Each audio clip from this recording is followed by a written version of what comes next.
Hello friends, ఎలా ఉన్నారు? అందరూ బాగున్నారా? నేను మీ దేవి కుకింగ్ స్టైల్. ఇప్పుడైతే గోంగూర పొడి చేస్తున్నాను. గోంగూర పొడికి ఏమేమి కావాలో పదార్థాలు చూద్దాం రండి.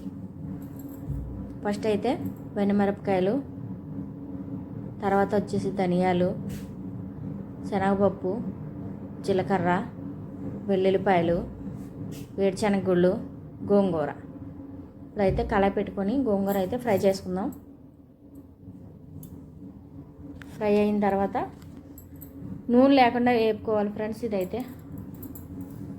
బాగా ఫ్రై చేసి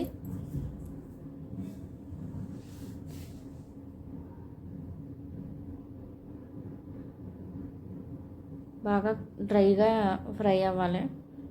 ఫ్రై అయిన తర్వాత పక్క తీసుకొని ఏగుతుంది. అది ఏగిన తర్వాత బ్రౌన్ కలర్లోకి వచ్చింది చూడండి, అలా వేపుకోవాలి. వేపుకున్న తర్వాత ఇప్పుడైతే మనం పక్కకి ప్లేట్లోకి అయితే తీసుకుందాం. తీసుకున్న తర్వాత పల్లీలు అయితే వేసుకుందాం. పల్లీలు వేపుకొని తర్వాత ఎండుమిరపకాయలు ఇవన్నీ వేసుకుందాం. చల్లారనిద్దాం. ఈ లోపల అయితే అది ప్లేట్లో తీసుకున్నది. ఇప్పుడైతే పల్లీలు వేసేసుకుని పల్లీలు అయితే వేపుకుందాం. చూడండి ఫ్రెండ్స్,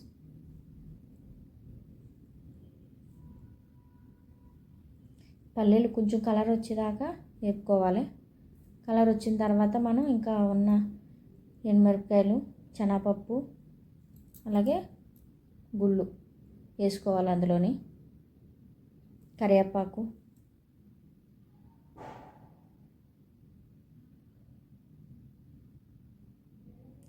వేసుకోవాలి.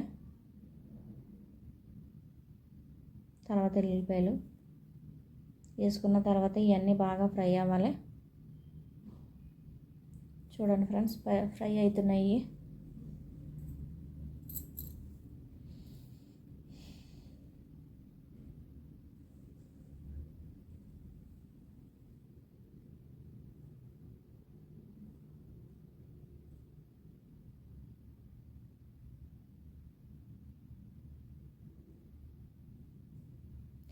ఆయిల్ లేకుండానే ఫ్రై చేసుకోవాలి ఫ్రెండ్స్. ఇవి అయితే ఎందుకంటే ఆయిల్ ఉంటే బాగా కొంచెం ముద్దగా అవుతుంది. ఇది టైం ఎక్కువ తీసుకుంటుంది. జాయిగా ఫ్రై చేసుకుంటూ ఉండాలి. అలాగే ఇందులో పుదీనా కూడా వేసుకోవచ్చు. కరివేపాకు కూడా కొంచెం ఎక్కువ వేసుకోవచ్చు వేసుకున్న వాళ్ళు. నేనైతే తక్కువ వేసాను. మీరైతే పుదీనా వేసుకోవచ్చు, కరివేపాకు వేసుకోవచ్చు. కొత్తిమీర కొంచెం కడిగేసి ఎండబెట్టి అది కూడా వేసుకొని పొడి చేసుకోవచ్చు. ఇందులో గోంగూరలో పులుపు సరిపోతావు అన్న వాళ్ళు అవన్నీ తీసేయచ్చు. పులుపు ఉంటుంది మాకు సరిపోతుంది అనేసి అన్నవాళ్ళు వేసుకోక్కర్లేదు. పులుపు ఎక్కువ తినలేని వాళ్ళు మాత్రం పుదీనా వేసుకోవచ్చు, కరివేపాకు వేసుకోవచ్చు, అన్నీ వేసుకోవచ్చు ఇందులోని. ఇప్పుడైతే మనమైతే ఫ్రై అయిపోయింది. ఉప్పు అయితే వేసుకుందాం ఫ్రెండ్. మీరు ఉప్పు కావాలితే ఉప్పు వేసుకోవచ్చు, సాల్ట్ కావాలితే సాల్ట్ వేసుకోవచ్చు ఇందులో అయితే. ఇప్పుడైతే మనం మిక్సీ పట్టుకుందాం. మిక్సీలో వేసుకొని మిక్సీ అయితే పట్టుకుందాం. ఇప్పుడైతే మిక్సీ పట్టేసుకుందాం. మిక్సీ పట్టేసుకున్నాక దీన్ని అయితే ఒక తిప్పుకొని ఇప్పుడైతే గోంగూర వేసుకుందాం. గోంగూర వేసుకున్నాక అప్పుడు మిక్సీ పట్టాలి మళ్ళీని. మరీ అంతలా తిప్పేకండి. గోంగూర వేసిన తర్వాత తిప్పి ఆపాలి. అయితే రెడీ అయిపోయింది పొడి అయితే. చూడండి ఫ్రెండ్స్, పొడి అయితే రెడీ అయింది. ఇంకా కొంచెం మెత్తగా కావాలంటే మీరు పట్టుకోవచ్చు. మాకు అలాగే కావాలి కాబట్టి నేను అలా పట్టాను.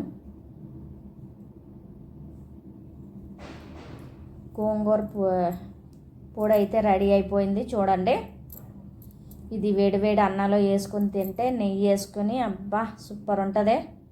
ఈ రెసిపీ మీకు నచ్చినట్లయితే లైక్ చేయండి, షేర్ చేయండి, సబ్స్క్రైబ్ చేసుకోండి. Bye bye, see you. Subscribe చేసుకోండి అబ్బా.